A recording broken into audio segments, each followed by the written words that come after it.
فجر کے بعد 100 مرتبہ کہیں بلند کمال تک پہنچے. اور سب سے بڑا کمال اس زمانے میں امام زمانہ کی زیارت ہے. اصل حسن جسم کا نہیں ہے، روح کا ہے. روح کے حسن کا نام ہے تقوی. بسم اللہ الرحمن الرحیم.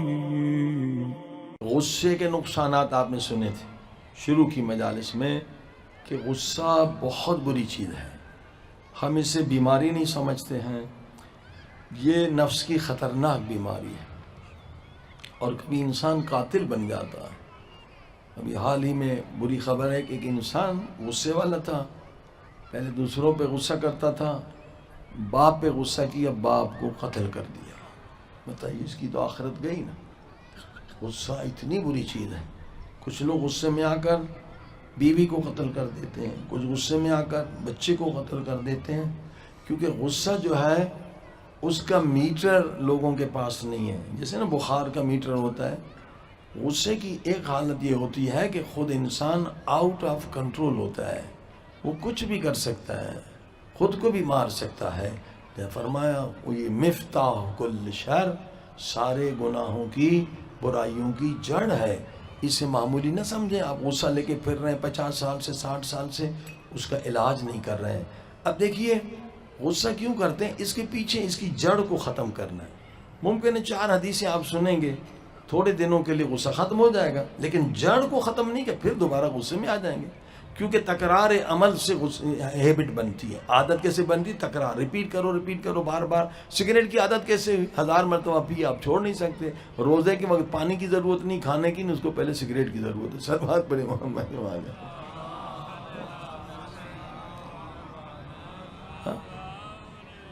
تو غصہ بھی ایسے کتنی مرتبہ غصہ کیا کہ اب ایک دم یہ چھوٹے گا نہیں. پہلے ہمیں اس کی جڑ کو ختم کرنا ہے کہ غصہ آتا کیوں ہے. ٹھیک ہے، جڑ کو ختم کر اس کے پیچھے کیا عقیدہ ہوتا ہے. کبھی ہم اس لیے غصے میں آتے ہیں، ہم سمجھتے ہیں کہ ہماری بے عزتی ہو گئی. یہ دیکھیے کیا وہ بے عزتی، جیسے کسی نے ہمیں گالی دی تو کیا ہماری بے عزتی. یہ جو عام عقیدہ ہے لوگوں کا وہ جاہلانہ، وہ یہی ہے کہ میری بے عزتی ہوگی. جبکہ قرآن کہتا ہے نہیں، نبیوں کو بھی گالیاں ملی ہیں، نبیوں کی عزت ہے، گالیاں دینے والے ذلیل ہیں. نبیوں کی عزت ہے، العزت للہ والرسول. یہ عقیدہ ہمیں بدلنا ہوگا. بھائی بے عزتی ہوگی، ہم یہی کہتے ہیں گالی، مجھے بیوی نے گالی دی دی، بے عزتی ہو گئی، فلاں نے گالی دی دی، بے عزتی ہو گئی. ارے بھائی آپ عزیز ہیں، گالی دینے والا ذلیل ہے. سلوات پڑھے محمد وآل محمد. غلط عقیدوں کی وجہ سے غصہ آتا ہے. پھر غصہ کیوں آتا ہے؟ مثلا بچے پہ غصہ کیوں آتا ہے کہ ہم سمجھتے ہیں غصے میں آئیں گے تو یہ بچہ سدھر جائے گا. یہ بھی عقیدہ 100% غلط ہے. بیوی پہ غصہ کیوں کرتے ہیں کہ ہم غصے میں آ جائیں گے یہ بیوی یہ عادت چھوڑ دے گی. یہ بھی غلط ہے، عقیدہ غلط ہے. دیکھیں انسان کے پاس 2 دماغ ہیں، 2 برین ہیں. ایک برین کا نام ہے ایموشنل برین، جذباتی، اور ایک دماغ ہے سوچنے اور سمجھنے والا. جب آپ غصے میں آتے ہیں نا، کسی کو ڈانٹتے ہیں یا مارتے ہیں تو اس کا دماغ بھی ایموشنل ہو جاتا ہے، اسے بھی غصہ آتا ہے. چاہے وہ کمزور ہے، کچھ کر نہیں سکتا بیچارہ، نوکر ہے، اس کی نوکری چلے جائے گی، اندر سے وہ بھی چل رہا ہے، اسے غصہ آتا ہے. بیوی ہے بیچاری کمزور ہے، کیا کرے، اسے بھی غصہ آتا ہے. تو جب ایموشنل برین یعنی جذباتی برین دماغ ہوتا ہے، اس وقت نصیحت کا کوئی اثر نہیں ہوتا. وہ جو تھنکنگ برین ہے نا وہ لاک ہو جاتا ہے، بند ہو جاتا ہے. تو آپ تو اسے سدھارنے کے لیے غصہ کر رہے ہیں نا، مگر جو سدھرنے والی چیز ہے وہ بند ہو جاتی ہے جب آپ ڈانٹ کے بات کرتے ہیں. یہ ہماری پہلی بڑی غلطی ہے. قرآن کہتا ہے، حضرت لقمان بیٹے نے غلطی کی، کیا ڈانٹا اسے، مارا نہیں، پیار سے کہا یا بنیا، او میرے پیارے بیٹے. ہاں بچہ گناہ کرے خطا کے پہلے اسے پیار کرو. پیار کرنے سے کیا ہوگا، جو تھنکنگ برین ہے وہ ایکٹیو ہو جائے گا، جو اصل سدھرنے والا دماغ ہے وہ فعال ہو جائے گا. اگر ڈانٹا ڈپٹا غصہ تو وہ بند ہو جائے گا اور جذباتی دماغ وہ ایکٹیو ہو جائے گا، آپ کی نصیحت کا اثر ہی نہیں ہوگا. تو کہا یا بنیا، او میرے پیارے بیٹے، لا تشرک باللہ، کبھی شرک نہ کرنا. بس کہتے گناہ ہے نہیں، پھر دلیل بھی دی کسی چیز سے بھی روکو دلیل دو. دلیل کے ساتھ قرآن نے بات کی.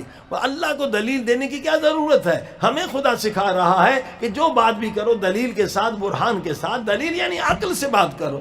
لا تشرک باللہ، شرک نہ کرنا. ان الشرک لظلم عظیم، کیونکہ شرک جو ہے نا ظلم عظیم ہے.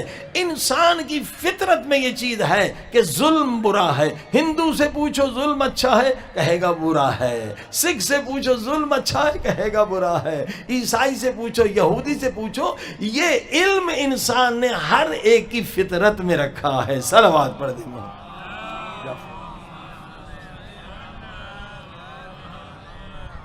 بار دیگر صلوات.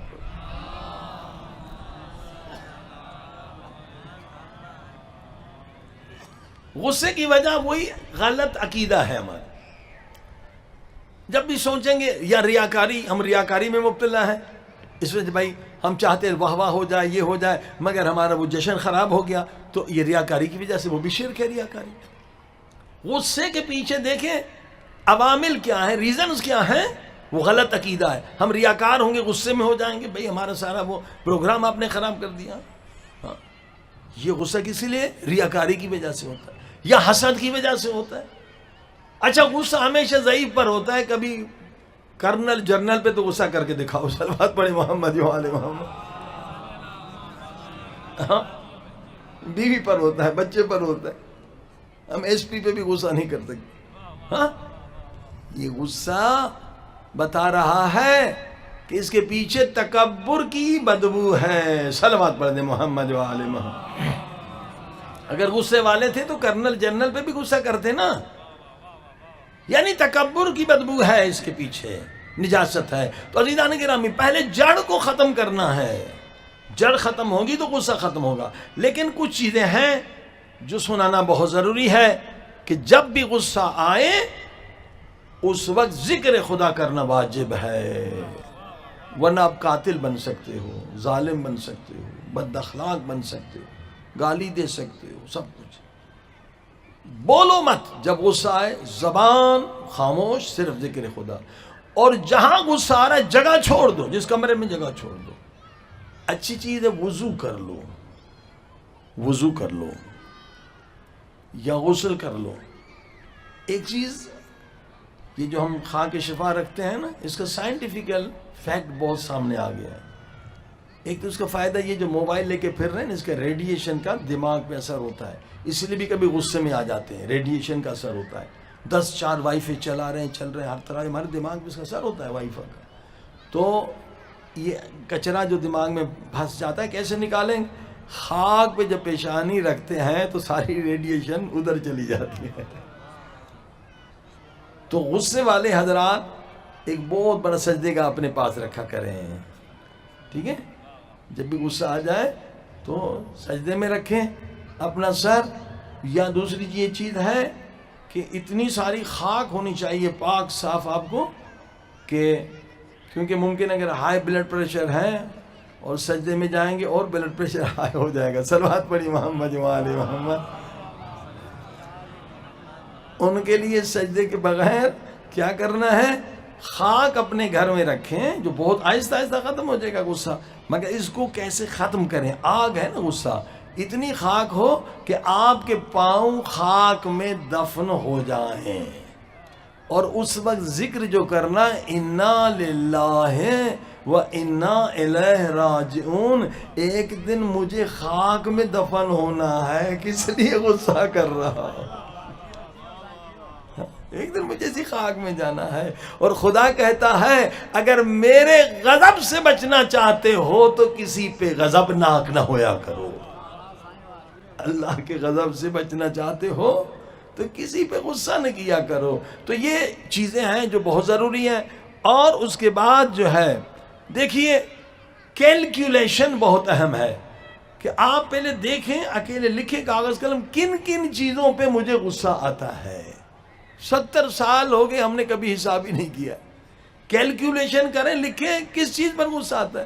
مثلا بھائی غصہ آ گیا کہ ہم نے کہا تھا مجھے دفتر میں جانا ہے، فریج میں یہ میرا جوس رکھنا، وہ بیوی نے کہیں اور رکھ دیا، میں ڈھونڈا مجھے نہیں ملا، غصہ آ گیا. فرض کر دیا. کن کن چیزوں پہ مجھے غصہ آتا ہے ایک لسٹ بناؤ، ہاں؟ اور پھر اس کا حل تلاش کرو. جیسے میں نے عرض کیا کہ میاں بیوی کا مقصد ہے کہ ایک دوسرے کی مدد کریں تاکہ وہ پرفیکشن یعنی سب سے بلند کمال تک پہنچیں. اور سب سے بڑا کمال اس زمانے میں امام زمانہ کی زیارت ہے. تو غصہ ہوگا تو امام کی تو زیارت نہیں ہوگی نا. لہذا ایک دوسرے کی مدد کریں. بیوی شوہر سے کہے کہ دیکھو مجھے ان چیزوں سے غصہ آتا ہے، جب تک میں اس کو عقیدے کو نہ بدلوں آپ ذرا خیال کریں. میاں بھی بیوی کو کہ دیکھو ان چیزوں پہ مجھے غصہ آتا ہے، ذرا آپ ان چیزوں کو مت کریں. یعنی ایک دوسرے کے مددگار ثابت ہوں. اس لیے فرمایا مومن مومن کے لیے آئینہ ہے. اور جتنا بیوی کو شوہر کی غلطیوں کا پتہ ہوتا ہے عام انسان کو نہیں ہوتا، اور شوہر کو بھی جتنا بیویوں کے بارے میں. اس لیے قرآن نے ایک دوسرے کو ان کو کہا تم ایک دوسرے کے لباس ہو، یعنی ایک دوسرے کی خطائیں چھپاتے رہو، نہ کہ پبلک کو بتاتے رہو. سلوات پڑھی محمد. بیوی لباس ہے مرد کے لیے، مرد بیوی کے لیے لباس ہے. ایک دوسرے کی خطائیں چھپاتے رہو. کل میں نے کہا تھا کہ ہم زندگی کا مقصد، شادی کا مقصد یہ کہ پرفیکشن کمال ملے، امام پاک کی زیارت ہو اور اولاد ایسی ہو جو امام کے کام آئے. سب سے بہترین اولاد وہ ہے جو 313 اصحاب امام زمانہ میں شامل ہو. اور اس کے لیے لازم ہے کہ 3 صفات مرد میں بھی ہوں عورت میں بھی ہوں کہ دائم الوضو ہمیشہ وضو سے رہے، دائم الذکر ہمیشہ ذکر میں رہے. اس کا نسخہ بھی بتایا. فجر کے بعد 100 مرتبہ کہیں الم یعلم ان اللہ یرا، انشاءاللہ عادت ہو جائے گی، ہمیشہ ذکر خدا کرتے رہیں گے. اور دائم الصوم 3 کے علاوہ پورا سال روزہ رکھے تو اللہ کا وعدہ ہے کہ روزہ وہ عبادت ہے کہ جس کی جزا صرف جنت نہیں بلکہ میری محبت ہے. روزہ وہ عبادت ہے، خدا درس دے گا اور اس درس کے ذریعے سے امام زمانہ تک پہنچیں گے. لیکن خوبیاں بھی سنیں. پیغمبر اسلام حضرت محمد مصطفیٰ صلی اللہ علیہ وسلم فرمایا کہ جب بھی تم شادی کرو 3 چیزوں کو دیکھو. سب سے پہلے تقوی کو دیکھو. تقوی. اب لوگ پیسے کو دیکھتے ہیں، حسن کو دیکھتے ہیں، جوانی کو دیکھتے ہیں. اصل حسن جسم کا نہیں ہے، روح کا ہے. روح کے حسن کا نام ہے تقوی. جسم تو بیماری آ جائے گی سارا حسن چلا جائے گا. اتنی کھال کی بیماریاں. اصل حسن ہے، اصل وجود بھی انسان کا روح ہے کہ پہلے انسان کے روح کو دیکھو، باطن کو دیکھو، ظاہر کو مت دیکھو. مولا علی فرماتے ہیں کچھ خوبصورت مرد ہیں، کچھ خوبصورت عورتیں ہیں، خوبصورتی کو مت دیکھو، تقوی کو دیکھو. مثلا مولا مثال دیتے ہیں کہ دیکھو سانپ جو ہے نا، بعض سانپ جو ہے بڑے خوبصورت ہیں اور ان کی کھال بھی بڑی نرم ہوتی ہے مگر ان کے اندر زہر ہوتا ہے. جو عورت بغیر تقوی کے ہے، جو مرد بغیر تقوی کہ خوبصورت ہے، وہ سانپ کی طرح اندر اس کے زہر بھرا ہے. تمہاری زندگی زہر سے نابود کر دے گی. عزیزان کرام، لیکن اگر شادی ہوگی تو اب کیا کریں؟ آیت اللہ مظاہری فرماتے ہیں شادی کے بعد 2 نتیجے ہیں، یا بیوی اچھی ملی یا بری ملی، یا شوہر اچھا ملا یا برا ملا. تو دونوں طرف آپ گھاٹے میں نہیں گئے. وہ کیسے کہ اگر بیوی بری ملی تو صبر کرو، ایمان آدھا صبر ہے. اگر بیوی اچھی ملی شکر کرو، آدھا ایمان شکر ہے. صلوات پڑھ دے محمد. ایمان 50% صبر ہے، 50% شکر ہے. لہذا وہ لوگ گھاٹے میں نہیں ہیں جن کو اچھی بیوی آئیں اچھے شوہر نہیں ملے. صلوات پڑھ دے محمد.